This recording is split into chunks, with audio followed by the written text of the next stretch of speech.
Hi, everyone. Good evening. I know it's late. My name is Chantay. Welcome to another weekend review of this week's political headlines. I keep getting that all the way messed up. So, I am going to give you some numbers on COVID and everything else. But before I do that, I would just like to send my condolences to the Simmons family. Earl Simmons, aka Darkman X, also known as DMX, was one of the most legendary artists of my time, of our time. I remember when he first came out, I was 10 years old when he came at Get At Me Dog. Like, that was like one of my favorite songs. I was playing some of his stuff today. That song, then the Rough Riders anthem, then the remix to the Rough Riders anthem, which is on the DJ Clues. I don't know if it's a professional or his first compilation album. And then it was, It's Going Down, Slippin'. It's Going Down was actually shot like not too far from where I grew up at on 125th Street. And then it was Party Up. Then is What These Want From A. And then it was Who We Be. Who We Be is really good. And then you have Where the Hood Is At, Get It on the Floor. It's too many hits to name. And even he was on some remixes that I enjoy. He was on Money Cash Hoes and then it was another song that he was on. Touch It, the Touch It remix. The Touch It remix was dope too, with Busta Rhymes in them.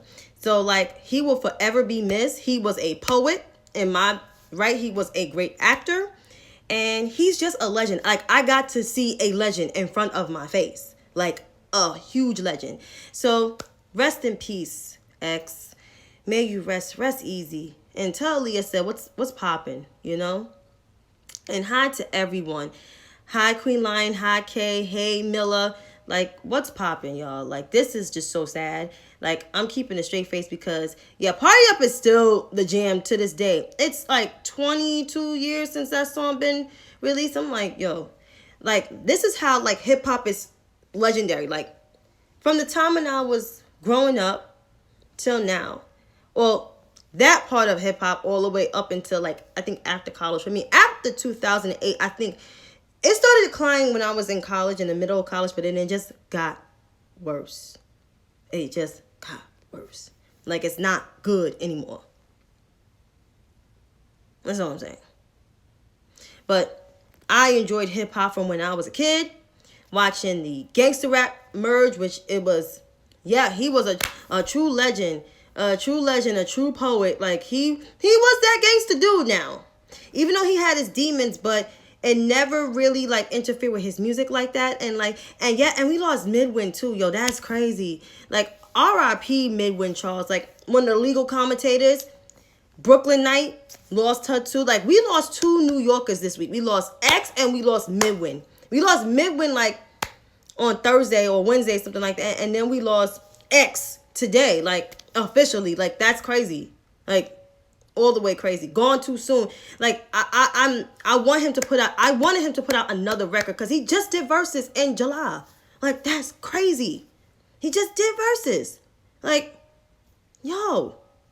It's just sad. I was just on the phone with my parents and everything. I'm just like, yo, I really like miss, like this was like hard hit. And I have a friend who loved DMX. Like she was like a big fan, had posters and everything of him, even in the dorm room. So this is like a very hard one for him. And yes, and we just like that whole verses. I'm about to watch that verses tonight. Between that one and I watched the one with Ghostface and Raekwon, because that was another good hip hop one too. And that was the one that did not get a lot of viewership, which I don't understand how Jeezy and Gucci Mane, and no disrespect to them, because I think Jeezy is good, how they get more viewership and people like what's his face? Like I expected DMX and Snoop and Ghostface and Raekwon to get like over millions of people because their music is actually legendary. They're legendary. Those I actually watched them become legends in front of my face from when I was a child. So I mean, whatever. Who am I? I'm just I'm a millennial. I'm not a Gen Z person. I'm not the generation of change, as they say on the news these days. Like my generation was the last to grow up on one. Oh yeah. Oh my God. I turned that one off too. It was tension. I couldn't understand it, and I don't even know Gucci music like that. Yeah, they beef. Yeah, they beef that they had not too long ago, which was like, I'm like, huh, whatever. But like the DMX and Snoop one was good for me. Then it was the Raekwon and Ghostface. Ghostface did some good shit. I always loved Ghostface. Ghostface and Method Man were like my favorites in Wu Tang, and then it was Raekwon. GZA and RZA were more the producers, and ODB was just ODB. But my favorite ones was Ghostface, Method, then Raekwon. Then let's just go down. But yeah. But R.I.P. X. R.I.P. Oh my God, I did not know. Congratulations. I can mumble and still rap. I'm what, 30? I'll be 35 in 12 days. Well, 11, 12 days. I'm a Taurus, so I'll be 35. And you're like, oh, you're a baby. I was like, yeah, I'm a baby to most folks, but I am the last generation to grow up to good music. I am the last generation to grow up when hip hop was emerging. I am the last. I am the last. Gen Y. 86, baby. Born in the 80s, raised in the 90s and the early 2000s. Good times to raise your kids. For parents to raise their kids. One of the last good times. Prior to my this generation, I don't know. But I'm going to come to you with some COVID numbers. So here we go. Global confirmed cases is 134,519,292. Global death toll, 2,914,285. U.S. confirmed cases, 31,082,621. And the U.S. death toll is 561,052. So, yeah. And 86 is the best year. CDs came out. It was expensive that year. And I had my first CD player when I was like, what, 8 or 9? And I emerged. Now phones are streaming. I mean, I don't mind music streaming, but I prefer CDs. Maybe just me, because I was raised on CDs. But yeah, but the numbers are increasing, which is not good. Michigan has like a rising case of numbers. They have 9,000 cases per day. That's bad. It's bad. And yeah, CDs were $14.99. Yeah, but this COVID stuff is crazy. And even though vaccines, people are getting vaccinated, if you are able to get your vaccine, go get it. Because I'm going to my doctor. Well, I have a telehealth call on the 20th. But I am going to make my vaccine appointment in sometime like a little bit before May. Like towards the end of this month into the first week of May. So I can get my first dose. And I got a recommendation that Moderna is good.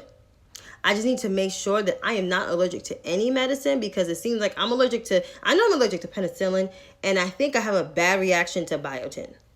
That I know, because my mom is allergic to penicillin. So all my sisters and I, we're all allergic to penicillin. But yeah, go get vaccinated, man. And even if you get vaccinated, still wear your mask.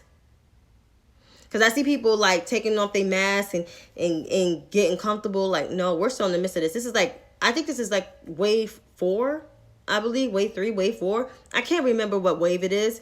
But pandemics come in wave. So if you think about it, the flu in 1918, that was a wave.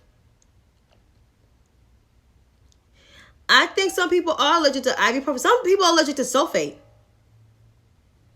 I worked in vaccine clinic today, and today the leave was my regular gig because I tried to resign. I understand. Like, kudos to all our health professionals on here. Like, those I know, those who watch me. And I don't get, like, a crazy number of viewership, but thank you. Because, like, y'all are saving lives out here. While people still being dumb. Not trying to wear their mask.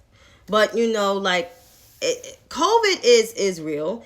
Think about the people back in 1918 that did not have all this technology that we have today.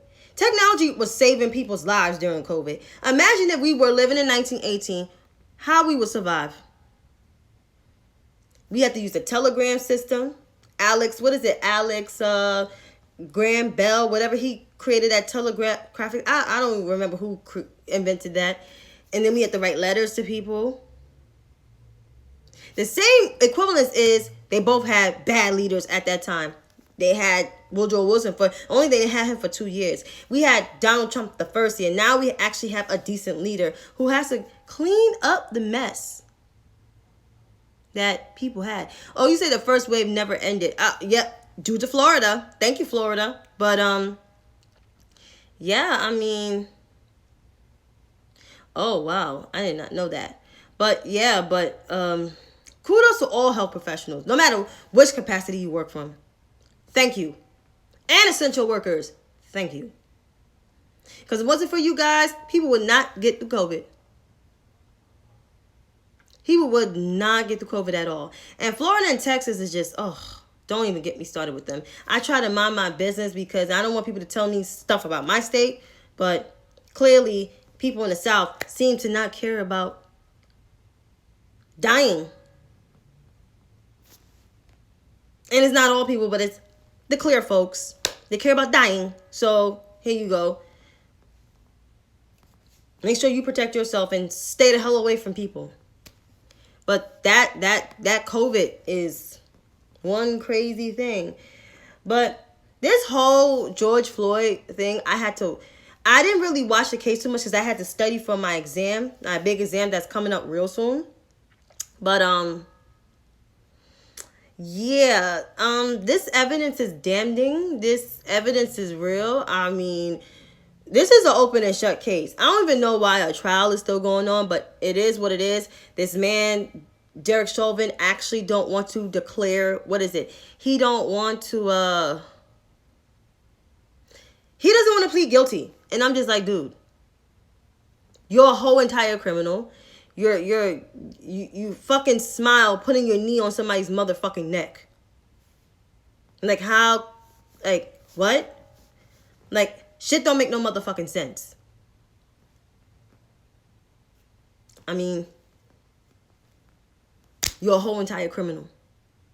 And if you even try to, even if he does get off, he will still be a motherfucking criminal. His whole reputation is just fucked. You're a cop. You're a killer. You're a cop killer, not cop killer. You're a killer. You're a killer. That's what you are, Mr. Chauvin. Like there is no reason for you. You're not like if he gets off, it will be another 1968 riot. So I hope the jury does the right thing. Send that man to jail. He should be in jail for life, honestly, because the way he killed him and the fact that he smiled about it.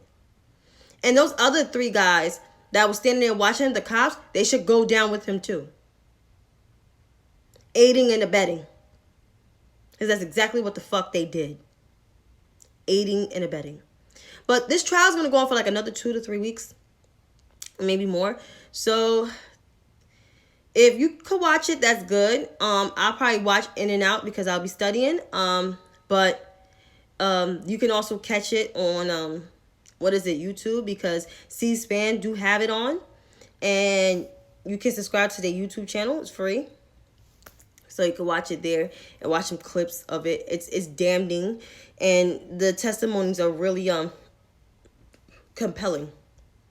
So I encourage you to watch. But on to other stuff. This infrastructure bill seems pretty decent. I mean, it's not just only invested in roads and bridges and transportation. It's also broadband, too, to strengthen the broadband and to actually make broadband better in all 50 states. From cities to small rural towns, yada, yada, yada. But the problem is the GOP, we'll just say the Grand QAnon party, the GQP, are saying the bill is too expensive, as if the 2017 tax bill wasn't more money for the rich people. But who am I? Who is me? And then you have the lone conservative Democrat, Joseph Manchin III. who fucking seem to want to all of a sudden oppose everything that Democrats are proposing. Like 12 years ago, you didn't vote for the Affordable Care Act and all the other stuff that President Obama had proposing. Like, what the fuck? Now you want to oppose everything? Because you feel like people are getting too partisan, people are not working together. Let me tell you something. Joe mentioned, you've been in the Senate probably like 15 years or maybe 20 years. I don't know how long your tenure is. But the Senate became broken under Addison Mitchell McConnell Jr. And you were there for that shit. And you didn't say not a motherfucking thing when Addison was putting conservative, far-right, inexperienced conservative judges, some who are allies with him and other folks that he know, on federal courts, deciding the fate of this country when only 30% of the conservative ideology is only popular in this country. Like 70% of Americans are not leaning towards the left. So that's one thing. Another, Addison also passed that disastrous tax bill, as I mentioned, that was more money than his infrastructure bill. Like it was probably more money than his infrastructure bill. And then also, you helped confirm some of Donald Trump's inexperienced cabinet members. So, I mean, what? Like, you want to oppose Joe Biden's legislation that will actually help benefit Americans, including the constituents that you represent in the most poorest state in the United States of America? Are you that dumb? Are you stupid? I don't know, Joseph. But what I do know is you better cut the bullshit and acting like you never voted for the ACA that actually helped your constituents. You need to cut that fucking bullshit out real quick. You want to appease your friends that have small businesses and blah, blah, blah. Actually, small businesses will actually get benefits from the American Rescue Plan. And actually, small businesses will benefit from the infrastructure bill because they will actually have good broadband to do fucking business. And the roads will be better in your state, because I know there's some dirt roads in West Virginia. My mother's from South Carolina, so I know there's dirt roads there. It's dirt roads where you at. That's all I'm saying. So I need for Joseph Manchin III to cut the goddamn bullshit and realize that his state needs that money and needs roads and needs their bridges fixed and highways fixed, including Addison Mitchell McConnell. Like, there's some places in Kentucky that needs better broadband. Like Lindsey Olin Graham, like South Carolina has the worst motherfucking broadband. And I know that because my mom's hometown of Utahville, South Carolina, which is in Orangeburg County, has horrible broadband. So I'm going to need for these Republicans to cut their shit. And actually try to, pass this infrastructure bill. And if they don't, then Democrats need to think boldly and just get everybody on board and everybody in the Democrat caucus on board, including Joseph Manchin III. And I'll just leave it as that. Now, I am almost done. Look at that. So, as I mentioned to folks, I was featured in an article through the LA Times. And it was a good article. I mean, I was happy to be featured in it. Even though some of my words, I was like, okay, I didn't mean to say it mean like that, but I meant every word of what the hell I said. So, for those who missed my live yesterday, I want to bring to your attention some piece of my article that I have,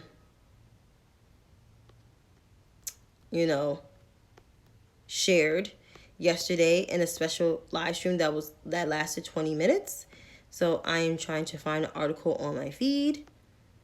And so here we are. So the title is Politicians Dread the Sting of Hive. The fervent, I'm pronouncing words wrong, online fans of Kamala Harris. So it all started with Representative Roy Connor of California, his crap. So here we go. When Rep. Roy Connor started pressing Vice President Harris to use her procedural power to push a national minimum wage hike a few weeks ago, he found himself targeted by a swarm of online Harris supporters. First of all, he wasn't targeted. Basically, he put out a tweet pressing the vice president to use her procedural power, but she can't really do that because the Senate parliamentarian actually has to rule over that, and you can't, increase the minimum wage by a budget reconciliation thing. No senator ever did that in the history of the Senate. So that's why I don't understand what Roy Connor. But then again, that's why he's in the House for a reason. Because if he was in the Senate, he wouldn't have been asking this crazy request. But anyhow, he quoted the article, quoted somebody, which I don't understand. Like, she didn't ask to be quoted in, so I don't understand why. And then Roy Connor had aroused the wrath of the Hive, and Harris extensively loose-knit and fearless loyal fan base. First of all, it's not a fan base, it's supporters, which celebrates and defends the vice president with equal favor. Members of the Hive, a rift of Beyonce's loyal fan base, once again, we're not a fan base, known as the Bay Hive, sometimes use the hashtag Hive in social media posts, and many mark their allegiance to their Twitter profiles with yellow hearts and bee emojis. First of all, I don't have the hashtag Hive in my profile, but I do have my yellow heart there. Also, they share videos of Harris stepping up the Air Force. They make online friendships. Some of them friendships are real, and wear socks and, have cooking Sundays and all that stuff. And so I know I dragged her in one of my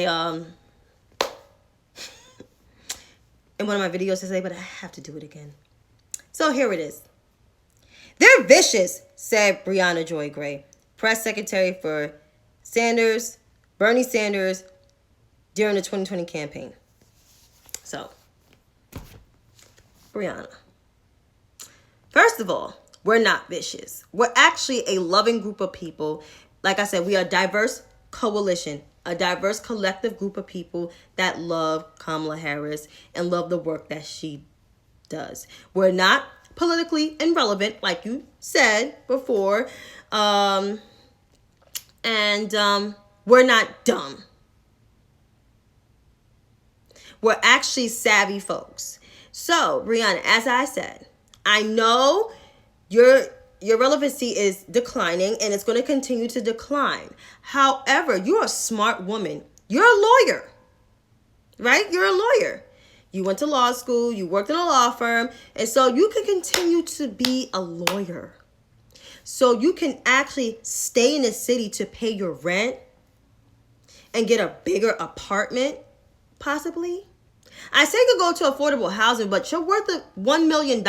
So, you just can get a bigger apartment. Work for a law firm.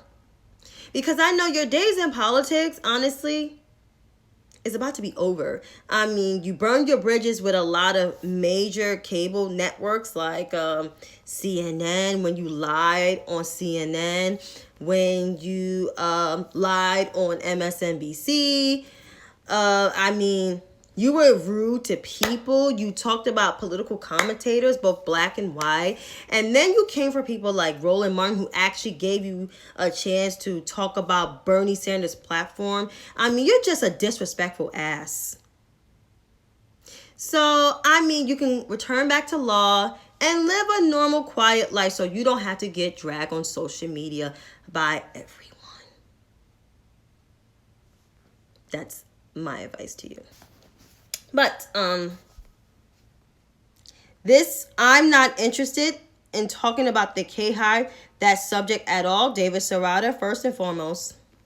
Mr. Serrata. As I said, you are a punk. You're catty for a man that is married and possibly have children.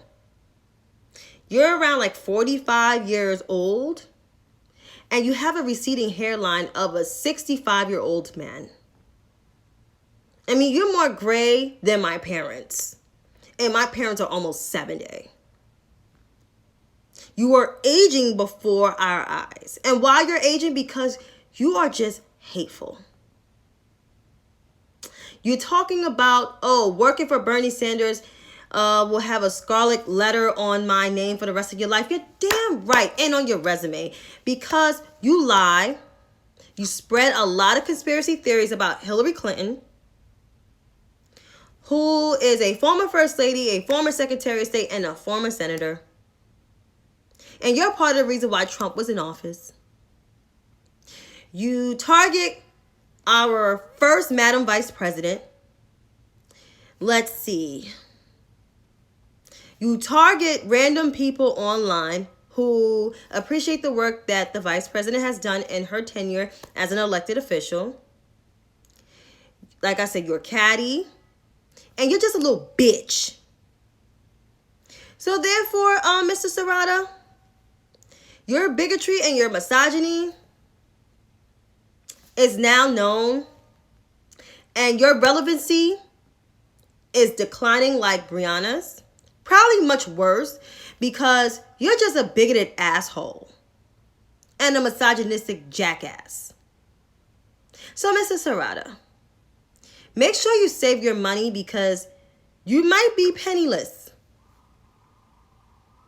And no network is going to ever hire you to be a commentator. And the Daily Poser, or Poster, whatever it is, I can see about 3 to 6 months, like Brianna Gray's Bad Faith podcast, is all going to sink in the drain.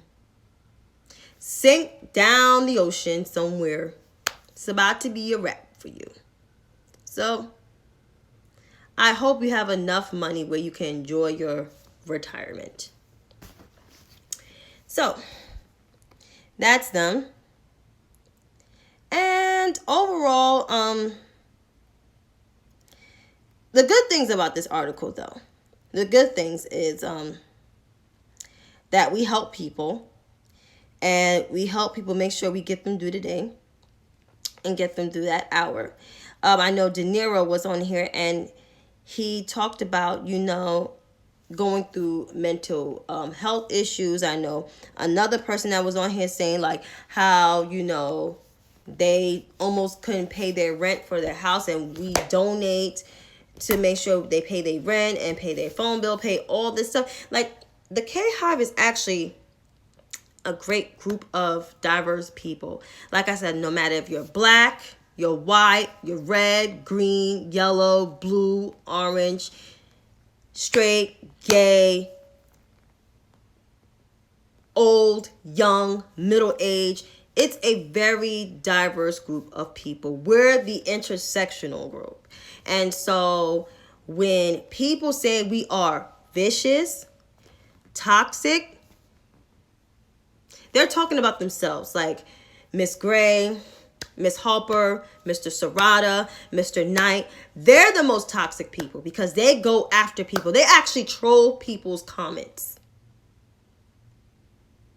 And for Serrata and Knight, and yes, Ryan Knight, Mr. Proud Socialist, they are catty. They actually get into Twitter beefs with women. More so with black women. Because why? Because they're women at heart. And I say that because no man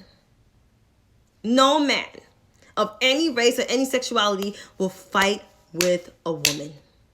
online. None. Unless they're that motherfucking insecure.